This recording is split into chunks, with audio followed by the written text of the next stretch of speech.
Nandito na naman tayo sa nagbabagang showbiz balita. Panoorin natin ang video ni Isa Calzado kung saan ay inimbitan siyang umattend sa isang malaking event at siya ang nagbigay ng speech. Panoorin natin ang video ni Isa.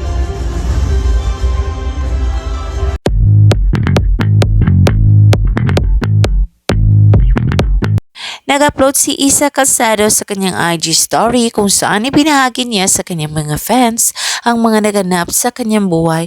Isa na dito ang pag-attend niya ng Mega Ball kung saan ay maraming mga kasamahang artista ang nagpunta sa isang nasabing event ng Mega Ball. At nakagown ng puti si Isa Calzado at stunning talaga ang kanyang morena na beauty sa kanyang suot na gown. At marami ding mga kaibigan niyang artista ang napapicture sa kanya. At napili nga si Isa Calzado na nagbigay ng speech sa nasabing event. At mabait na bait talaga si Isa Calzado dahil sa kanyang magagandang sinabi sa naturang speech niya. Panoorin natin ang kabuuan na nasabing video ni Isa at huwag kalimutang maglagay ng iyong komento sa video na ito.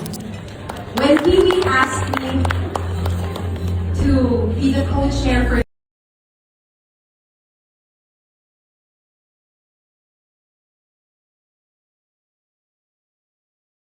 is intentional. People now save up for the films that they truly want to see. And that means we have to make films worth leaving the house for, worth lining up for, and worth dressing up for, just like tonight. So how do we support? I remember talking to Pete during one of our meetings and I said, namiss ko yun ng Devil Wears Prada. And I said, if only we could get napakaganda ninyong lahat. Happy Independence Day din sa ating lahat. A warm welcome to all of you who gave so much time and energy and effort to be here at the Mega Ball tonight. Palakpakan naman po rin ang inyong sarili. Everybody looks amazing. Not just because of the gowns,